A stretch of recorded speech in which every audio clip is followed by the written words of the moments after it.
কৃষ্ণ রাজনীতি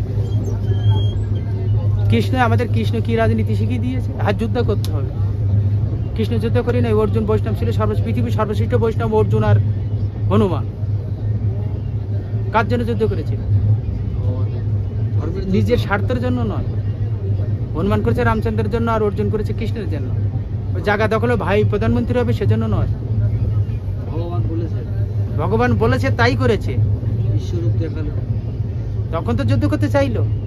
এক এক করে সব যোগ, গীতায় যে 18টা অধ্যায় দিয়েছে, 18 অধ্যায় বিয়োগ আছে নাকি কোথাও? যোগ লিখেছে কেন? যোগ কেন লেখা? কেন যোগ? অর্জুন বিষাদ যোগ, শঙ্খ যোগ, জ্ঞান যোগ, কর্মযোগ, ধর্ম, এই যে যোগ যোগ করে কেন যোগ লিখেছে? বিয়োগতে লিখছে, বিয়োগ আছে নাকি কোথাও? দেখুন, আমরা এই যে যাত্রা জগতে নভেল পড়ি, কৃষ্ণ কত অধ্যায় থেকে, যে গীতা 18টা অধ্যায়, প্রথম অধ্যায় কি কৃষ্ণ ছিল? ছিল কি? ছিল না। কিন্তু দ্বিতীয় অধ্যায় 2 নম্বর শ্লোক থেকে কৃষ্ণ উপস্থিত হয়েছে।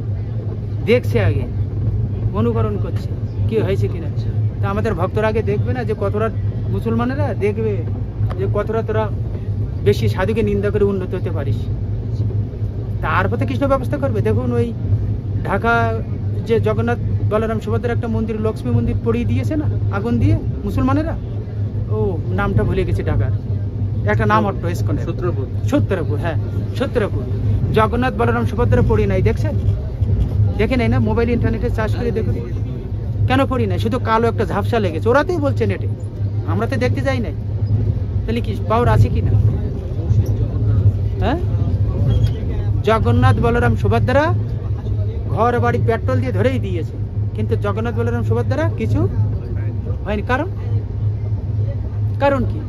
এতে কি বোঝা যায়? ইশারাটা কি বুঝতে পারছে? আমি আপনার সাথে যুদ্ধ করলাম, যে কুরুক্ষেত্রের যুদ্ধ যেরকম দাঙ্গা হাঙ্গা হয়েছিল, কত বছর অত্যাচার করেছে পঞ্চপাণ্ডবের দিকে। বাল্যকাল থেকে শুরু, ওই ভীমকে মারলো না? বাল্যকাল থেকেই দুর্যোধন কুবুদ্ধি, বাল্যকাল থেকে। হ্যাঁ কি না? মামা তো প্রতিজ্ঞা। সেজন্য প্রভু এরম অত্যাচার হবে। সাধু হতে গেলে কত সহ্য করতে পারেন তাই দেখতে হবে। এই যে কালকে ওই প্রভুর সাথে লাগিয়ে দিয়েছে, খালি বলেছে যে এখানে জিনিস রাখবেন না, আমাদের লোক রয়েছে।